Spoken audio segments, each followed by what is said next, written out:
जय श्री कृष्णा। भगवान श्री कृष्ण आप पर अपनी कृपा बनाए रखें। आज बात करूंगा कि आप अपनी डेट ऑफ बर्थ से अपनी पार्टनर को कैसे देख सकते हैं कि वो आपका पार्टनर पति या पत्नी कैसे आपके साथ या तो पिछले जन्मों से जुड़कर आ रहा है या हरि ने यहाँ पर नया रिश्ता बनाया है।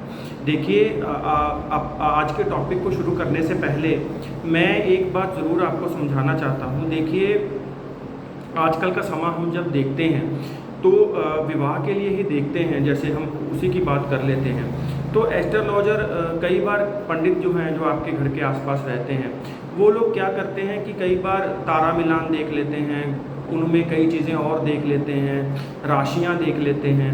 वो सब देखने के बाद वो ठीक है आपको मोटा मोटा बोल देते हैं कि देखिए भाई, अब इतने में से इतने गुण मिल गए तो अब आप शादी के लिए आगे बढ़ सकते हैं। लेकिन एक्चुअली ये जो चीज़ें हैं ना, ये थोड़ी और जाके गहराई की तरफ हमको देखनी चाहिए, क्योंकि ये एक रिश्ता जुड़ रहा होता है जहाँ पर हमको पूरी ज़िंदगी के लिए हम किसी के अधीन होने वाले होते हैं या कोई हमारे अधीन होने वाला होता है। तो इस चीज़ को अच्छे से रीड करना चाहिए। मैं आप लोगों को ये ज़रूर कहना चाहता हूँ। देखिए, इसके अंदर क्या चीज़ होती है। देखिए, जेमिनी एस्ट्रोलॉजी कहती है कि दारा कारक प्लैनेट आपके मन की इच्छा है विवाह को लेकर कि आपको कैसा लाइफ पार्टनर चाहिए। अब तारा मिलान या गुण मिलान के अंदर बिल्कुल भी कहीं ये सब्जेक्ट नहीं है कि जहाँ पर हम ये देख सकें कि भाई आपका दिल क्या कहता है। देखिए, शादी तो माता पिता तय करते हैं, लेकिन हम अगर सबकी लें, जातक जातिकाएं, कन्याएं, लड़के लड़कियां, ठीक है, सबकी एक अंदर से इच्छा होती है कि भाई हमको ऐसा जीवन साथी चाहिए। वो जीवन साथी ठीक है आपको प्राप्त होगा या नहीं होगा ये तो हरि जानते हैं, लेकिन उसमें से हम कम से कम ये चीज़ें हमको ज़रूर देख लेनी चाहिए कि देखिए भाई, जो जीवन साथी प्राप्त हो रहा है क्या वो फ्रूटफुल हो रहा है, क्या वो सही हो रहा है। उसके लिए मोटे मोटे 2-3 डिक्टम हैं जो मैं आज आपको बताऊंगा कि कैसे आप अपनी जन्म पत्रिका और अपने डेट ऑफ बर्थ से देख सकते हैं, अपने पार्टनर की डेट ऑफ बर्थ से देख सकते हैं, मोटे मोटे 2-3 डिक्टम से कि क्या वो पिछले जन्मों से आपके साथ जुड़ा आ रहा है। अगर आप इस तरह की कंडीशन देख लेते हैं तो आप अच्छे एस्ट्रोलॉजर से अपनी जन्म पत्रिका मिलवा लीजिए विवाह से पहले। अगर आपका विवाह हो चुका है तो आप अपने किसी आसपास के अच्छे एस्ट्रोलॉजर से आप दोबारा उस चीज़ को दिखा सकते हैं, क्योंकि विवाह बहुत सुंदर चीज़ है, विवाह बहुत शुभ चीज़ है। उसको बनाए रखने के लिए अगर हमें इतना प्रयास करना हो तो हमें कर लेना चाहिए। बस मेरा कहने का मतलब यही है। आज के विषय को मैं शुरू करने से पहले आपको एक चीज़ ज़रूर कहना चाहता हूँ कि देखिए, मैं कोई भी सब्जेक्ट लाता हूँ या कोई एस्ट्रोलॉजी के माध्यम से, तो आपको इतनी ज़रूर कहना चाहता हूँ कि उसमें बहुत दिमाग लगता है, बहुत सारी मेहनत लगती है।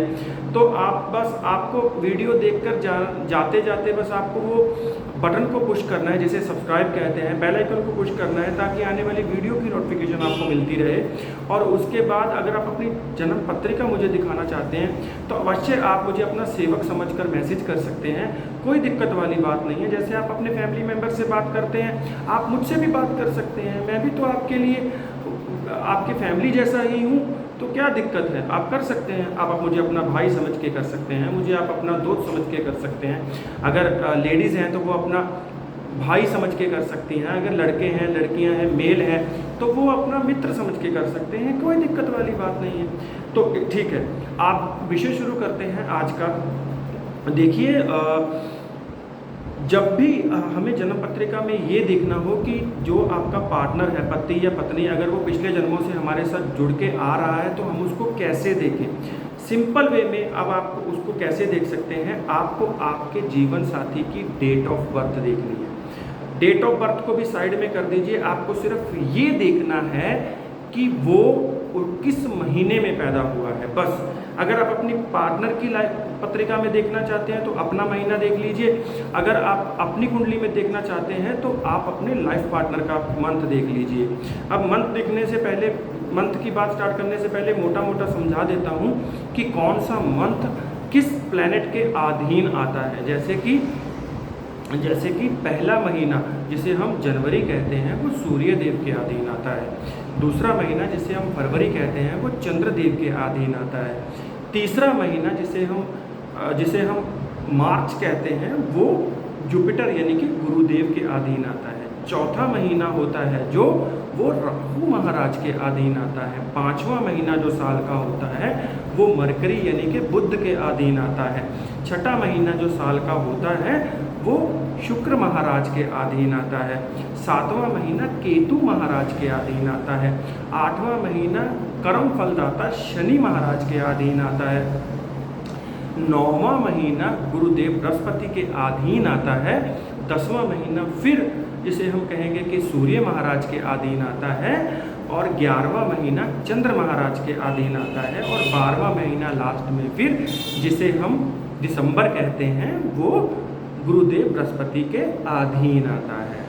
तो अब आप समझ गए कि सारे महीने में से कौन से महीने को कौन सा प्लैनेट रूल करता है।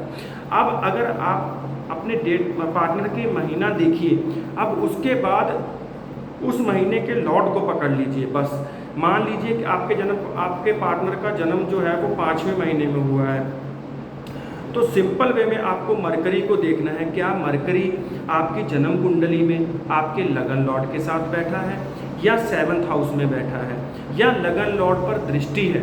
ये तीनों चीज़ें देख लीजिए, आपको सिंपल वे में समझ आ जाएगा कि आपका पार्टनर पिछले जन्मों से चला आ रहा है। अगर आपके जो पार्टनर का मंथ है उसको रूल करने वाला प्लैनेट की राशि आपके 7वें महीने मतलब कि 7वें स्थान में आ गई, जैसे कि जन्म कुंडली के लिए हम 7वां स्थान देखते हैं विवाह के लिए, तो वो आपके पार्टनर की जो महीना है उसका जो प्लैनेट रूलर है, मान लीजिए कि आपके पार्टनर का जन्म 5वें महीने में हुआ है और उसको रूल मरकरी करते हैं, और अब मरकरी की राशि 7वें स्थान में आ गई, तो अब आपको अवश्य समझ लेना चाहिए कि लो भैया ये पिछले जन्म से हमारे साथ है।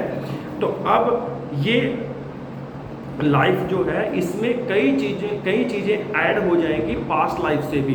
तो अब ये अच्छे के लिए भी हो सकती हैं, बुरे के लिए भी हो सकती हैं। मैं इसमें कोई डराने वाली बात नहीं कहूँगा। देखिए, हमको इस जीवन में जो प्राप्त होता है सब कुछ हमारे कर्मों के अकॉर्डिंग ही प्राप्त होता है जो हम करके आए हैं पिछले जन्मों से।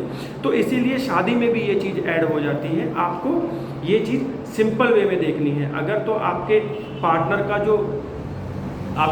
का जो मंथ है उसका लॉर्ड आपके लगन में बैठा है, आपके 7th हाउस में बैठा है, 7th हाउस में उसकी राशि पड़ती है, या लगन लॉर्ड के साथ है, बस ये चीज़ देख लीजिए, आपको सिंपल वे में पता लग जाएगा। अब अगर हम इसको ये देखना हो कि अगर मान लीजिए उदाहरण के तौर पे 7th हाउस में आपके पार्टनर के मंथ के लॉर्ड की राशि आती है, और अब आपकी जन्म कुंडली में जो वो लॉर्ड है वो सही सिचुएशन में बैठा है, जैसे कि केंद्र में बैठा है, मित्र राशि का बैठा है, उच्च बैठा है, आपके पार्टनर के 5वें मतलब महीने का जो लॉर्ड है वो अगर सही बैठा है जन्म पत्रिका में, तो अवश्य आनंद का विषय है। शादी बहुत अच्छी जाएगी, बहुत आपको उसमें हरि का आशीर्वाद है, आपका पार्टनर आपके साथ सहयोग में सहयोग, ताल में ताल मिलाकर आपके साथ चलेगा। वहीं अगर 7वें स्थान का स्वामी अगर वो होता है आपके पार्टनर के मंथ का जो लॉर्ड है, अगर वो बनती है 7वें स्थान में, या वो लगन में बैठा है, या वो लगन के लॉर्ड को देख रहा है, या वो 7वें स्थान के लॉर्ड को देख रहा है, और वो आपकी जन्म कुंडली में सही नहीं बैठा हुआ, जैसे वो नीच राशि में है, 6, 8, 12 में बैठा है, शत्रु राशि प्लैनेट्स के साथ है, तो अवश्य अब आप समझ जाइए कि कुछ ना कुछ आपकी मैरिज में ऐसा ज़रूर होगा जब लाइफ में मैरिज में आपको टफ टाइम थोड़ा देखना पड़ेगा। तब इस स्थिति में आप अपने नज़दीकी किसी एस्ट्रोलॉजर को आप कुंडली दिखा सकते हैं। अवश्य इसकी रेमेडीज़ होती हैं प्लैनेट्स की, जो करने के बाद हमको उस चीज़ से राहत मिल सकती है। कई बार ऐसा होता है कि हम सब कुछ ठीक चल रहा होता है, भाई देखिए घर में पैसा भी है, कामकाज भी अच्छा चल रहा है, सब कुछ है हरि के दया से, लेकिन वो पार्टनर के साथ जो हमारी मतलब मिसअंडरस्टैंडिंग हो रही है वो क्यों हो रही है, क्यों पार्टनर हमारे साथ उस तरीके से नहीं चल रहा जिस तरीके से हम उसे चाहते थे। तो यही चीज़ें जन्म कुंडली में इफ़ेक्ट करती हैं, जो मैं आपको बताता चला जा रहा हूँ। तो देखिए, इसके लिए आप अपने एस्ट्रोलॉजर को दिखाइए, नज़दीकी पंडित जी आपके पास कोई होंगे तो अवश्य इस चीज़ की रेमेडी करके आपको अगर कोई दिक्कत आ रही है, जो मैं चाहूँगा कि हरि की कृपा से ना आए, तो आप दिखा सकते हैं। मोटा मोटा मैं आपको ये कहना चाहता हूँ कि अगर आपके पार्टनर के मंथ का जो लॉर्ड है वो आपकी जन्म कुंडली में सही बैठा है, 7वें स्थान का लॉर्ड होकर बैठा है या लगन के साथ बैठा है, लगन को देख रहा है, ऐसी स्थितियों में है, अच्छा बैठा है, तो मैरिज अच्छी जाएगी। और अगर ख़राब है तो कई तरह की उसमें लेसन आपको देखने के लिए मिल सकते हैं सिंपल वे में। बस इसमें कोई डरने वाली बात नहीं है, कुछ नहीं है। आप अपने पंडित जी से उस प्लैनेट की रेमेडी करवा सकते हैं। और इसमें अगर आप पंडित जी के पास भी आपको जाने का समय नहीं है तो आप परमात्मा के साथ जुड़ जाइए, वो भी चीज़ें ठीक होने लग जाएंगी। आप सुबह उठिए, सूर्य उदय होने से पहले आप अपने घर में जो मंदिर है उसकी साफ़ सफाई अपने हाथों से कीजिए, उसमें दिया बाती कीजिए, उसके अंदर देखिए, मैं एक आपको सिंपल वे में बात कहना चाहता हूँ, दुनिया का कोई भी एस्ट्रोलॉजर आपको आपके कर्मों से नहीं छुड़वा सकता। चाहे कोई एस्ट्रोलॉजर आपसे ये बोले कि लाइए आप मुझे ये कर दीजिए, मैं आपका उपाय कर दूंगा, तो ये गलत बात है। देखिए, एस्ट्रोलॉजी सिर्फ रेमेडीज़ के बेस पे चलती है, रेमेडीज़ इफेक्ट करती हैं, एस्ट्रोलॉजर के पास कोई मैजिक नहीं होता। ये एस्ट्रोलॉजी की रियलिटी है आपको समझने के लिए।